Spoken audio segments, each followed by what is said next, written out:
Welcome everyone to Not Part of Your Scene Reviews. My name is Chris Sarden. Today I am going to talk about the long-awaited, I guess he's released some stuff recently, Kanye West album, Donda. I guess there's just been anticipation because we've just expected it to be released a lot, especially over the past few weeks. I think it was really supposed to come out last year. Is doing all these listening parties and bringing out people like Kanye West and DaBaby and of course Kanye's world is one of the premier TMZ tabloid kind of lives that is followed. So him putting out an album is a big deal. And I'm just going to get out right to the beginning. As an album, this is so boring. It was just a slog to get through. And I guess I should give some background onto the way I like Kanye West, because I'm sure a lot of people don't like Kanye and they give him a bad review. I am one of the people that like the three first albums, but I'm not one of the people that think those are his best albums. I thought those were okay. I'm really one of those people that like Dark Fantasy and Yeezus the best. That's where I really was like, oh, maybe Kanye is a little bit more than just a regular rapper or a great rapper of his time. Maybe Kanye really does know what's going on.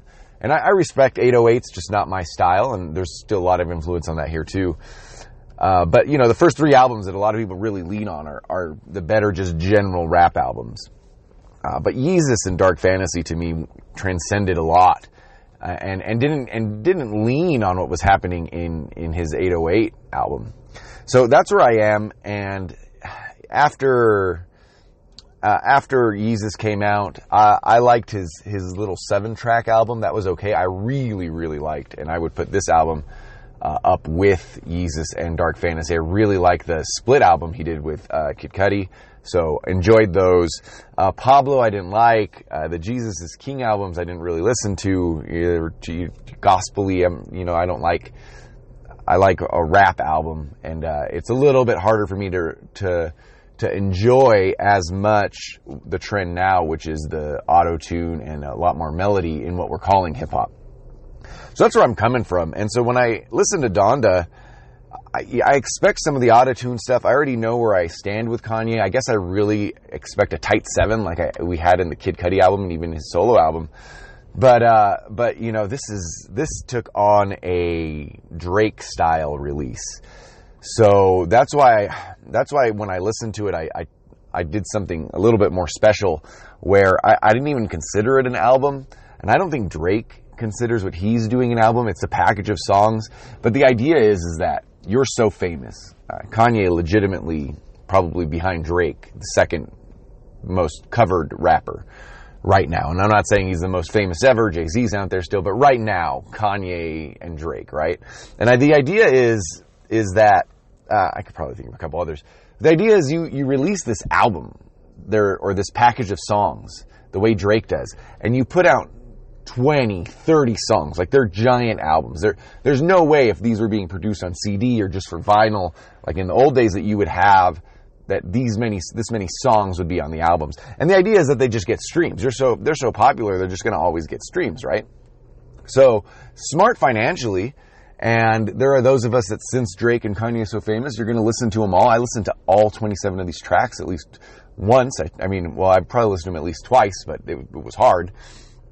And that equals money. And the more content is out there, the more that it gets consumed. And when you're at the level of Drake and Kanye, then 0.00005 cents adds up pretty much. And that's the reason. That's the reasoning, I guess, But I still listen to things and review things as if they were albums. And listening to this, I got through it the first time, and the second time I had to skip around.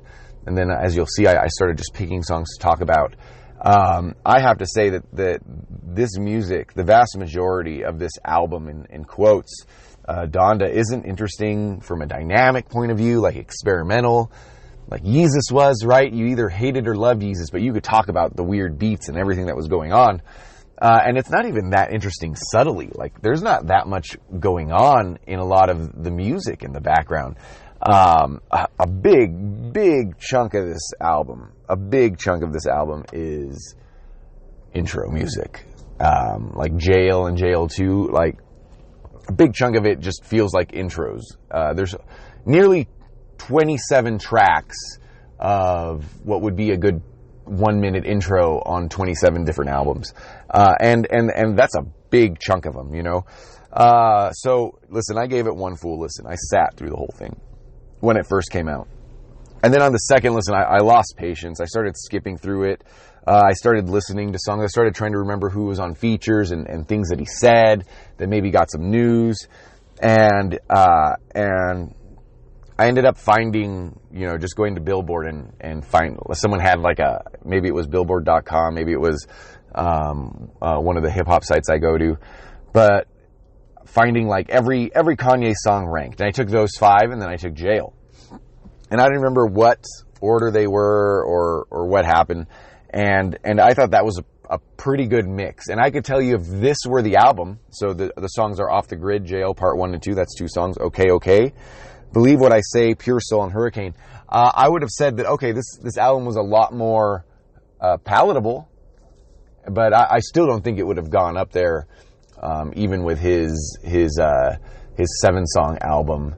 I didn't write it down, the name of the album's, I forget the name of the album, but you know, with the picture of the mountain on it and whatnot. And it probably wouldn't even be as good as that one. So by far his best verse was on Off the Grid. There's other featured rappers had good verses too, but Kanye's I think was on Off the Grid, and it makes me think, and it was so good actually that it makes me think that he didn't rap it. And on that song he's on there with Playboy Cardi, and I wouldn't be surprised. I didn't see lyric credits. Playboy Cardi obviously gets song credits or whatnot.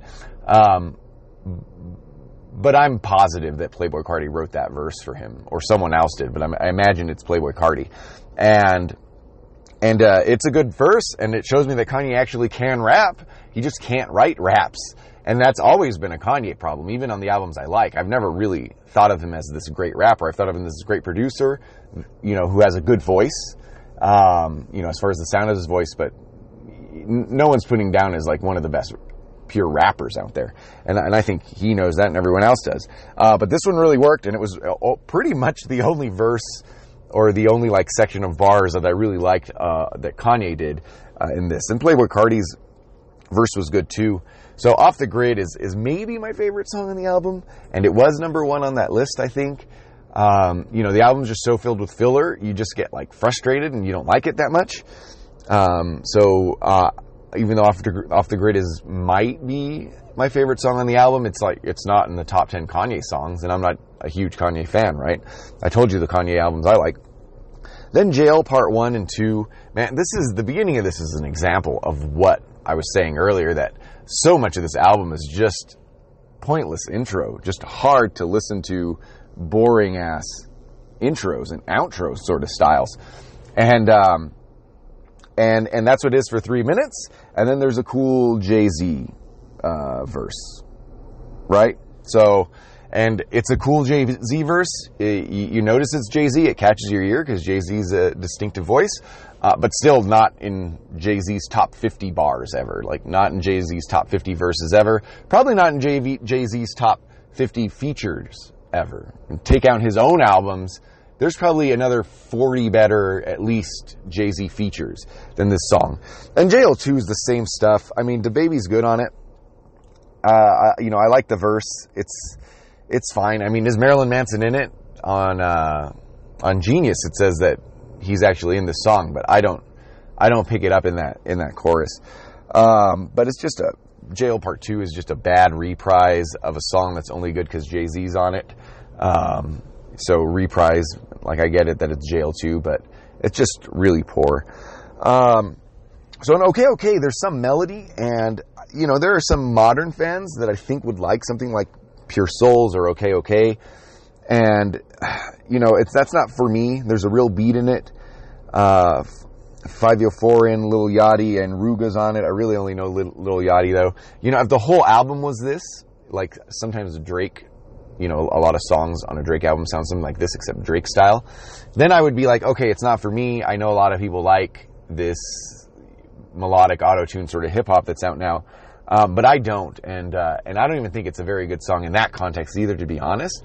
But I more have to explain where my tastes lie. So it's hard for me to say that, oh, this would be good if I liked it, right?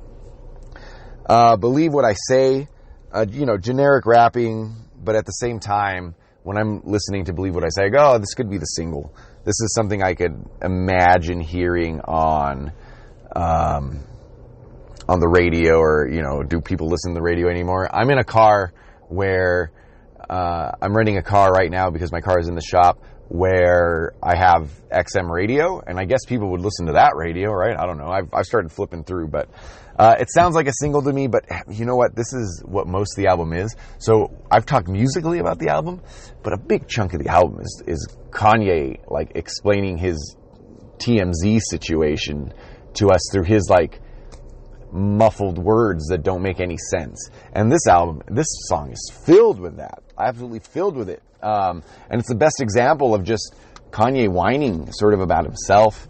And to me, it's a tedious song, even though I can see that there could be a single there. And then, just as the examples, I'll end with Pure Soul and Hurricane. I mean, Hurricane has The Weeknd on it, more whining. And then Pure Soul is just bad rapping, man. I mean, I don't think I like any piece of that. It's featuring Roddy Ricch and a singing part in there. And so I tried to take and maybe if I listened to every song, maybe this wouldn't be my list of 5 plus Jail. Maybe this wouldn't be my list of 5, but after just not being able to get through such a long ass, boring album, it's not even supposed to be an album. It's just supposed to be a data dump, like Drake does. Even picking these 5 just really disappoints me in this project. And I got to give this a D-. This is close to the worst work Kanye has done that I've heard. It's just boring. I wish I hated it, but it was interesting, and I could talk, and there's a lot to talk about, subtly or dynamically, like I started with. But yeah, D-, Donda, Kanye West. My name's Chris Sarda. Not part of your scene reviews. I will talk to you guys later.